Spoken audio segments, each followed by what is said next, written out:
Well, hello, everyone. I'm Dr. Ron, and I'm here to bring you another episode of Boomer Life Lessons and Stories. This new episode is going to be kind of a continuation of episode 68. By the way, this is episode 69, so we're moving on. But it's different from the previous episode, and it's about helping by not giving help. That was the previous episode where I told you about two different encounters in my life where I offered help, and they turned out differently. But this situation is quite a bit different. The title of episode 69 is Not Everything You See is Real. Now you think about that. You probably have seen that with magicians. You've probably seen it at the state fair. Well, I'm going to tell you about a particular incident in my life that was not real. But before we go there, if you could you like, share, and subscribe? That would help me immensely with the YouTube algorithm. Okay, so what's it all about? Well, I came upon an individual at a street corner. I was driving my car. I'd stopped at the red light. And I know we all have seen people that were asking for our help. They're generally called panhandlers. And that's simply because in the olden days, people would have pans out there trying to collect money to help them get out of a spot of trouble, or maybe provide food for their family, or whatever the case was at that time. But, you look at these individuals and your heart goes out to them. And more often than not, I reach in my pocket or in my billfold and I give them a little bit of money. And so I drove up to the red light, and this was probably around 1988, 87, 88 in Orlando, Florida. And I had just gone to Walmart, and I'd pulled out of the Walmart parking lot and pulled up to the red light there heading home. And I probably had gone to Walmart to get some wall hangers or something because I think we just bought a new house. But when I pulled up to the red light, here this individual was, and he looked in a bad way.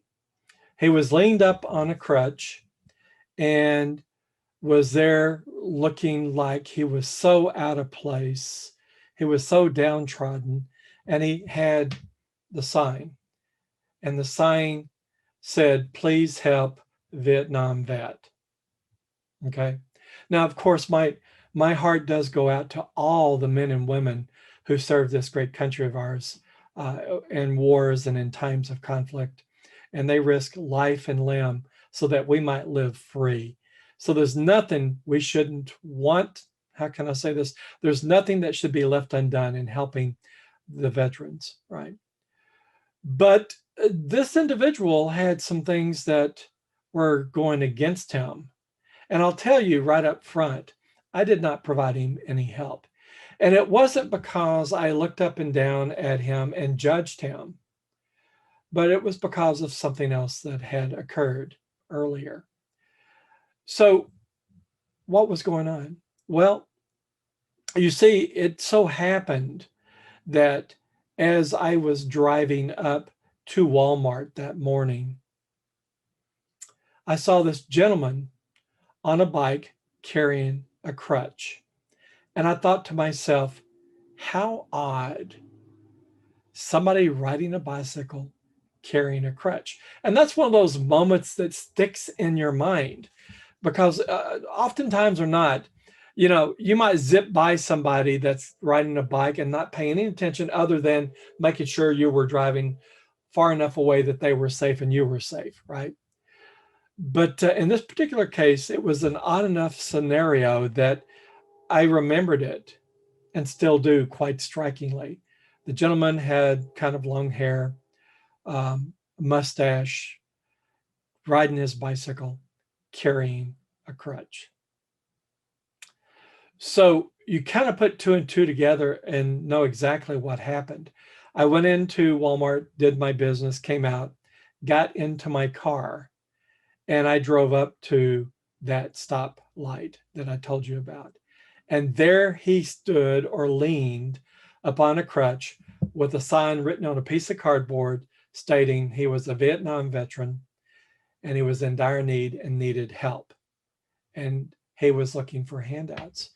And you know, I saw people giving him money, but when I pulled up to that stoplight and I looked at him and shook my head from left to right, just letting him know that I greatly disapproved of what he was doing. And he was doing something that was immoral and unethical and perhaps illegal, because panhandling was illegal on the corners in Orlando.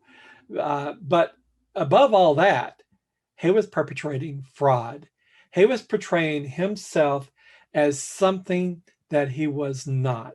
He was really too young to be a Vietnam veteran, and he was not crippled. He was not wounded. He was leaning on the crutch for effect. So I knew he'd ridden up on his bicycle, and I began to look around, and about 20 yards away over in the parking lot, I saw his bicycle up against a pole chained there. You know, he was really wanting to collect the money and then get on his bike and go back home or do whatever his business was after that. But that's something that was portrayed to me as real. And because I had previous intel, if you will, I knew it was not. Now, what effect did that have on me? Well, obviously, at that point in time, it caused me not to give him any money because I knew what he was really up to and what he was really doing. But it bothered me so much that as I would drive up to the street corners thereafter, and perhaps even to this day, I see somebody that looks like they're in a need, a help, or whatever it is. I kind of pause and think about this. Is it real? And I began to look at the people as they stood there panhandling, asking for help, portraying themselves as, so to speak, on their last leg, right? And I started looking at their shoes, and many of them were wearing better shoes than I was. I began to look at their skin. Clearly, many of them didn't have skin that was burnt or damaged by the sun. I began to be super critical, and I caught myself.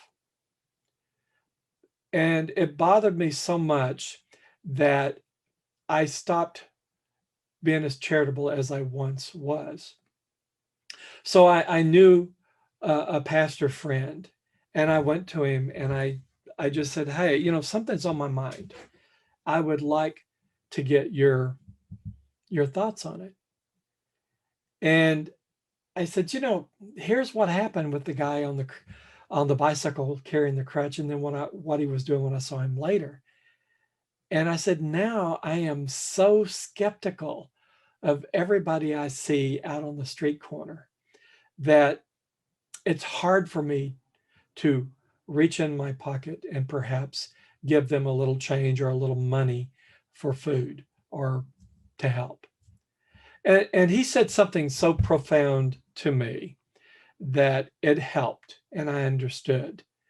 He said, Ron, you know, these people that you don't know that appears to need help, all you can do is strive to do the right thing. And he went on to say, he said, if they are perpetrating a fraud and they receive your money based on fraudulent means or situations, then that's on them. And they are going to have to pay the consequence of that at some later date. And you know, it made a lot of sense to me because, as I said in the previous episode 68, I was raised by my family to look out for those that perhaps were in need or in a spot of trouble that couldn't help themselves, right? And they were dependent upon others to get back up on their feet so that they could march forward again and take care of themselves at a later date. But I also began to become aware that it's buyer beware. It's that old adage, when you go to a place to buy some product or something and you think it's a bit sketchy and you're not sure if the product is real, it's buyer beware, right? And even though I now cheerfully still give when I can and when I see the need, it's always in the back of my mind. You know, in a sense, that episode with the gentleman leaning on the crutch in Orlando in around 1987, 88, he stole a bit of my joy in giving. And uh, it wounds me to think that that is the case, because I get great joy in helping when I can help. And I think that that is something that is on us all, is to help when we see a need. And then our payment for helping is not some type of action in response. It's just simply the joy of giving and the joy of helping, right?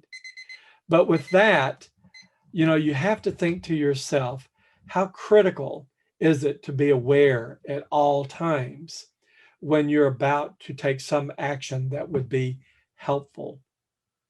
If your action actually in the long run, as it did with the gentleman that came up to me in Dairy Queen in the previous episode, if your action in the long run helps them to continue perpetrating bad behaviors, then you're not helping at all. But then again, we're not all knowing. We don't know everything about everybody. And we can become too skeptical that it stills our joy and wounds us.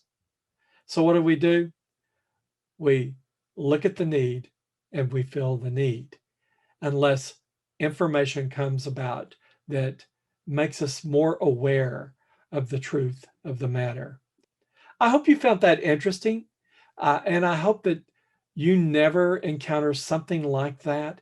But if you do, take the information and the knowledge you have, make the decision that's right for you, and don't let them steal your joy in giving and in helping. And with that, my friends, all the best, and I will see you in the next episode. Take care.